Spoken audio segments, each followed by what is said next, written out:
Hello, everyone. How are you? So I just wanted to take a moment to just have everyone share out in the chat.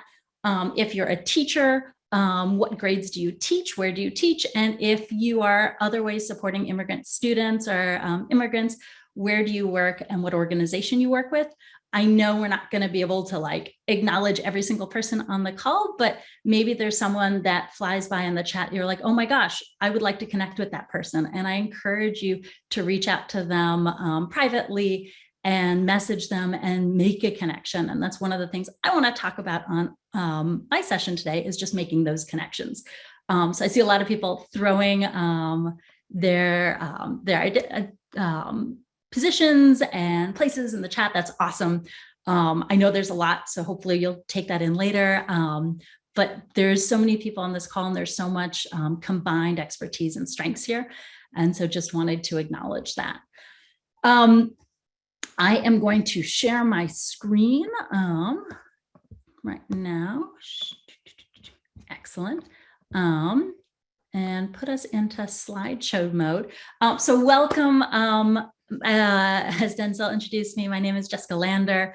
I am a teacher at Lowell High School in Lowell, Massachusetts, and I teach recent immigrant and refugee students from around 30 different countries. I'm also an author and a writer, writing about immigration, education, and education policy. And so this is just a little bit about me, and I wanted to give you a snapshot, a few pictures of my classroom and my extraordinary students. I also, as Denzel mentioned, have just finished writing this book, Making Americans, Stories of Historic Struggles, New Ideas and Inspiration in Immigrant Education. And I'm really excited to share a little bit about that with you. And then also to create some opportunities to build connections with everyone on this call. I just want to share a few more pictures of my amazing students, and I'll share a little bit about some of the work we do, and also share some resources if you're curious to explore more. But I wanted to sort of set the stage of what I'm hoping to do today, is share a little bit about the work I've been doing for the last 3 years in exploring immigrant education through the lens of the past, the present, and the personal. Thinking about belonging as an essential thing that I think about in my classroom, and is something that I hope that we can be thinking about across the country. And many of you probably are naturally already thinking about this. I'd like to take some time to listen to student voices. And then, as I said at the very beginning, of creating opportunities to share ideas and approaches across the great depth of expertise we have here on this call with close to 170 people from across the country. And if there is time, I don't know if there will be, but opening it up for a little bit of Q&A. So I wanted to just briefly talk about my work over the last 3 years. This conference, of course, is titled Immigrant Student Success, Strategies and Tools for Educators. And this is something that I have been thinking about a lot for the last 3 years. And I have been working on this in my classroom, but also 3 years ago set out from my classroom to think about how we support immigrant students across the country. That I see both the amazing things my students can do in the classroom, but I also see the ways that they are needing different supports and more supports, and how schools and teachers sometimes struggle and community struggles in thinking about supporting our extraordinary immigrant students. And so I set out from my classroom 3 years ago, and I wanted to speak to educators and historians and policymakers and researchers, and of course, my own students, to learn from them how we best support immigrant origin students. And the more I spoke with people across the country, the more I came to believe that if we're to reimagine what immigrant education looks like in this country, we're going to need to explore and understand our past. We are going to need to explore and understand present innovations across the country today. And we're going to need to listen to the personal stories of our extraordinary young people themselves. And so I wanted to just share with you briefly a few examples of these stories that I've been spending a lot of time with over the last 3 years, of the past, the present, and the personal. From the past, There are truly remarkable stories, and I'll just give you a few. There is the story of the Nebraskan teacher in 1920, back when there was huge anti-German sentiment coming out of World War I. And close to half of the country had created laws banning the teaching of German or the teaching of foreign languages, and in some cases, the speaking of German in public places, including on the telephone. And this Nebraskan teacher in a one-room schoolhouse in rural Nebraska was arrested one afternoon for teaching his classroom and his kids German, the Bible in German during recess. And he did not step down. He fought the case and it went up to the Supreme Court. And in 1923, the court came down in support of him, Meyer v. Nebraska, saying that children have the right to acquire knowledge, parents have the right to teach their children, and teachers have the right to teach their profession. And this is one of the first real cases around language rights and immigrant education that has had transformative effects stretching through to today. There is the stories of the California families, starting with the Mendezes in Westminster, California, who in the early 1940s went to enroll their kids, and they were told that they couldn't enroll their kids at their father's alma mater because it was now a segregated school, and they had to go to the school down the road that was for, quote, Mexican children. And instead of saying, okay, we're going to go to the segregated school, they fought it, and they organized with other families, and they employed a civil rights lawyer, and they took their case, sued 4 school districts, went up to the Ninth Circuit, and ended up helping to overturn school segregation in California. And this case, Mendez v. Westminster, ended up becoming the stepping stone for Brown v. Board of Education a number of years later. And then, of course, there's the story of the courageous 4 families in Texas in the 1970s, who, when their school district, Tyler, said that they were going to make all undocumented students pay an exorbitant fee to go to school, risked deportation to sue their schools. And from that case, Plyler v. Doe, we have the protection for all undocumented students to go to school. And so I've been exploring these stories of the past, and there are other extraordinary stories of people fighting to create change. But there's also stories of the present. So there are schools around the country, many more than I got to visit, but I wanted to share just a few of the extraordinary schools that I got to visit, including one in Georgia for just specifically refugee girls who have spent a long time outside of school. There are 5 schools in Aurora, Colorado that have created this extraordinary community school approach that has brought together a network of organizations, hospitals, businesses, people, advocates, all coming together to support immigrant origin students. And then there's a district in North Carolina of more than 100 schools, from very rural schools to very urban schools, schools with 5 EL students to schools that are completely a newcomer center for students who are new to the country in less than the last year. And they have, in the last 4 years, been really rethinking and reimagining what immigrant education can look like in their schools so that their students can have more success across the entire district. And then probably the one that is most important to me is the personal stories. And I'll just share a few. And these are the stories of my own former students who have generously, deeply generously shared their stories with me and given me permission to share them with all of you so that we can learn from them.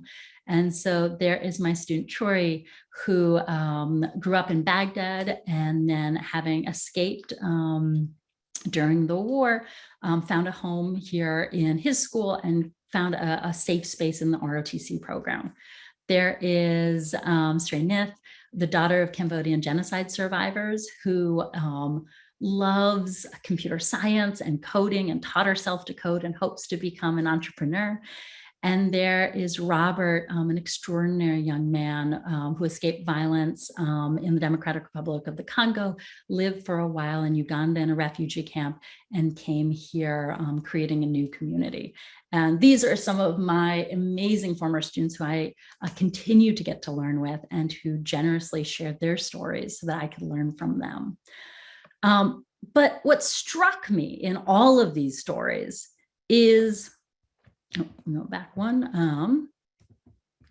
There we go. What struck me in all these stories is that all of these are about trying to find a sense of belonging. And that's something that all of my students, and when I talk to educators and thinking about the histories, seem to be seeking, was that sense of belonging to a place, to a community, to a school. And so I have been grappling with that idea of belonging and what that looks like, what that means. How do we ensure that our students feel that sense of belonging? And I have come to believe that there are 8 essential elements to belonging: new beginnings, opportunities, communities, security, opportunities to dream, advocates, the importance of seeing the strengths, the many, many strengths of our students, acceptance for who our students are, and listening and recognizing and honoring the voices of our students.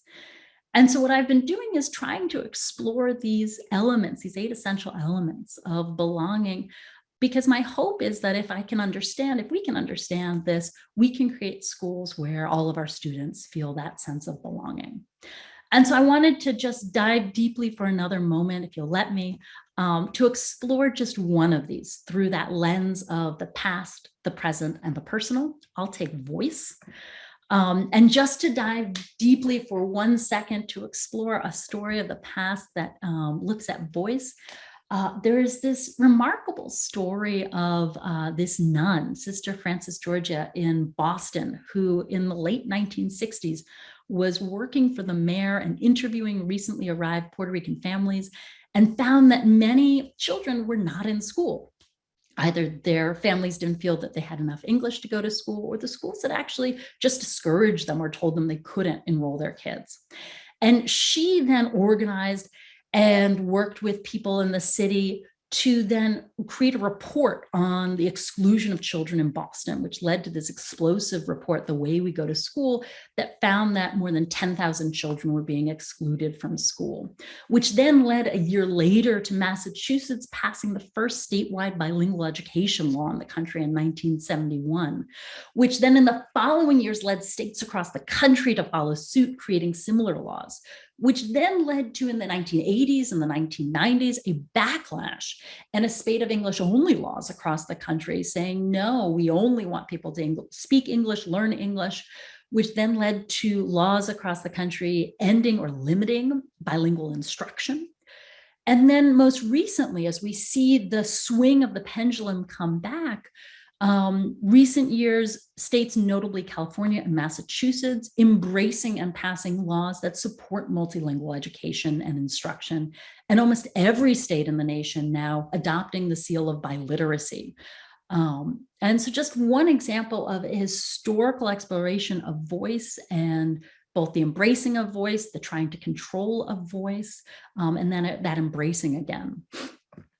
A story of voice from the present, I think about Leah Jolke, who's an extraordinary teacher in North Dakota who teaches recent immigrant and refugee students, who has created this partnership class for new Americans, where she has a class that includes both old Dakotans and new Dakotans.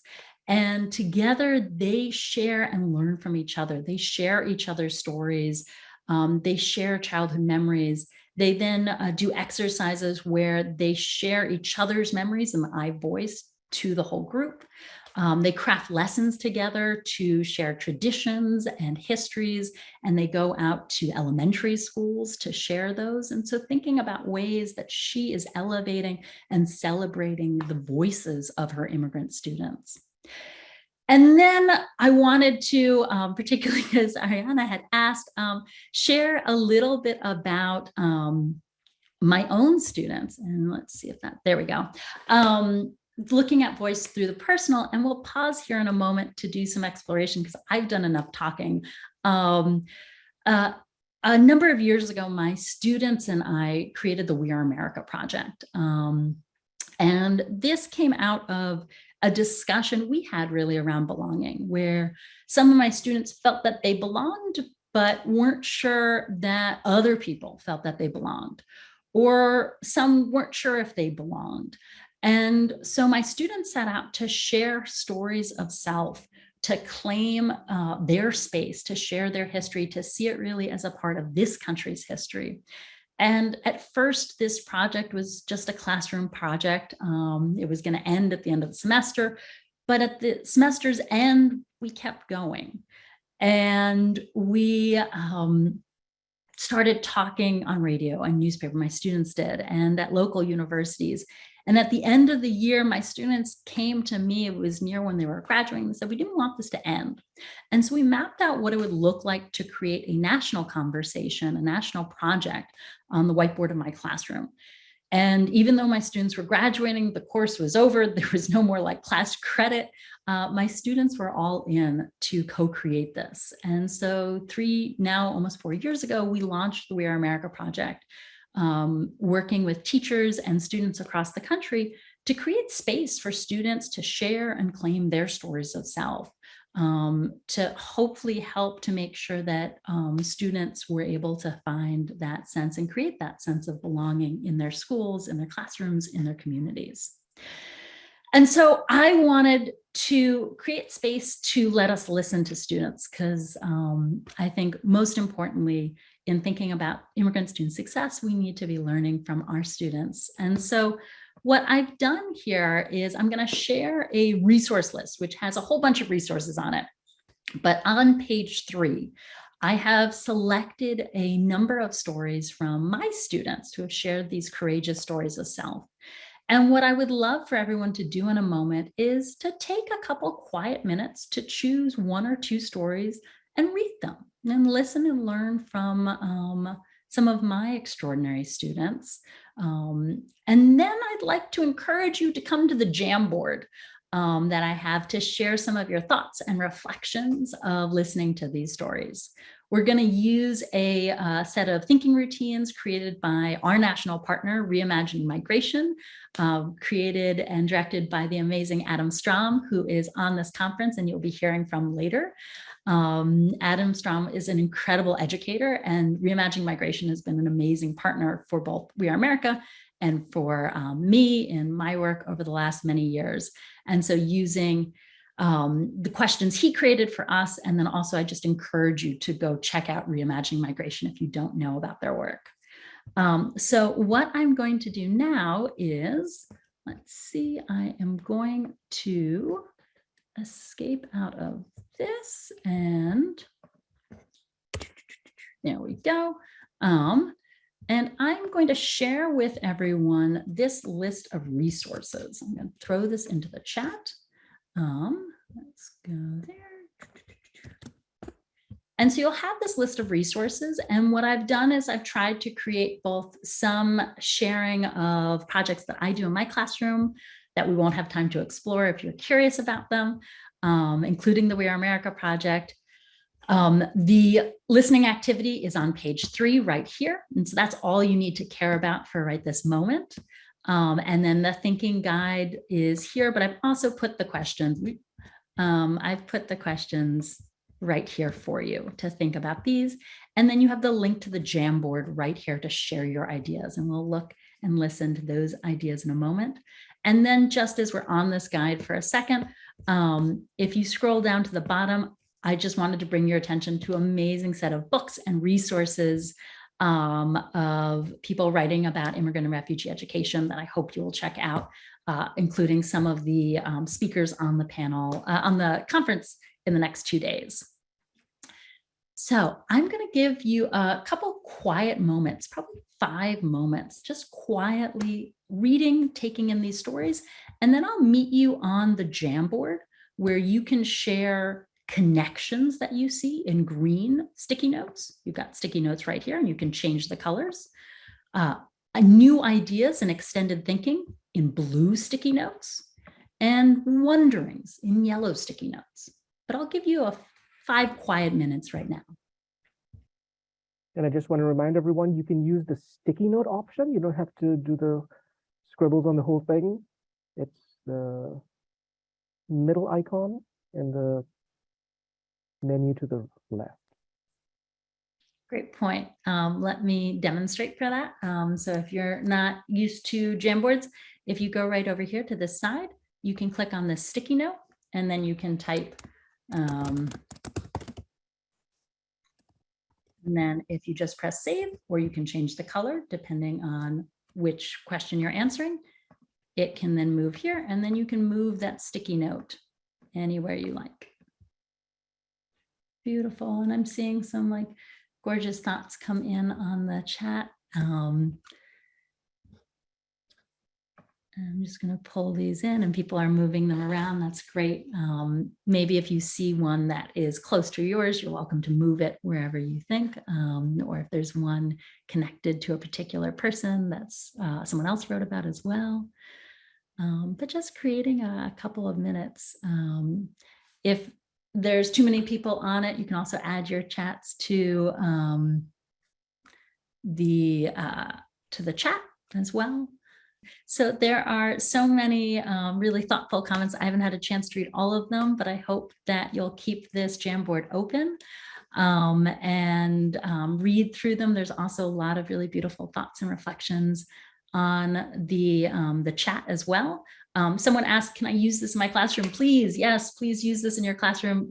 There are more than 500 stories on the We Are America website now.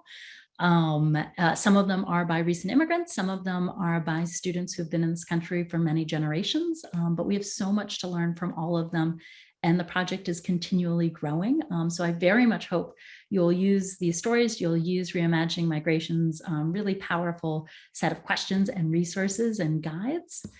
I also, if you are a teacher, I'll just throw out for a second. We have just, my students and I have opened up cohort 4, which is the teachers we'll be working with in the next year. So if this is something that you are really interested about exploring with your students, we work with about 30 teachers over the year so that they can tell that students can tell their stories of self, and then we fund the publishing of 100 copies of their book. And so I've put a link in the resource guide that I shared out with a link to our application. The fellowship application is open for a couple more weeks, and we love for you to apply.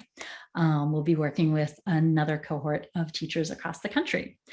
But I wanted to sort of bring it back to tapping into those shared resources that all of you have. And so I wanted us to end, and we won't sadly have so much time to explore this, so this really will be a beginning, but I hope you'll continue to add to this. But I'm going to share with you a Padlet, and I'll come to that Padlet now. So here is the Padlet. And what I think one of the things that struck me most when I was doing my research for this book was how many extraordinary ideas and experiments, innovations, and just good practices were out there in the country, but also how often they weren't known outside of their school or their community. And so one of the things that's been something that I've been really grappling with is how to create those connections between educators, between policymakers, between researchers, between all these different people who are working to support immigrant students, and to tap into those expertise so that we can learn from each other. And that's something that I'm really thinking about coming out of writing this book. And so I wanted to tap into the strengths for just a few moments. We have 190 people on this call. We have so much expertise in this Zoom. And what I'd love to do is to explore another of those 8 essential elements of belonging, which is the seeing and recognizing and honoring the strengths of our students. And so what I would love for you to do is if you can come over to the Padlet, and again, I apologize if we overwhelm it with how many people. So if that becomes the case, shout in the chat, but just take 3 or 4 moments to share a way that you have seen or that you have yourself created opportunities to lift up, value, identify, or see the strengths of immigrant origin students in your classroom, in your school, or in your community.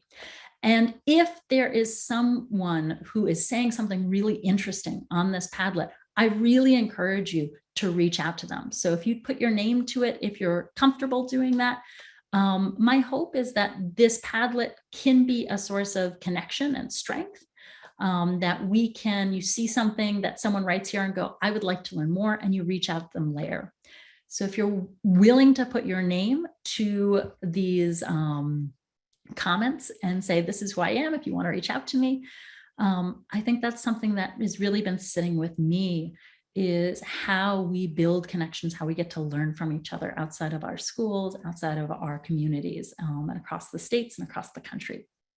And I'll just highlight here this example of, this can be a place to share resources. If you're doing something really, really cool and you want to share it out, throw it on the Padlet. Someone asked in the chat, will this be available? Yeah, I'll keep this Padlet up.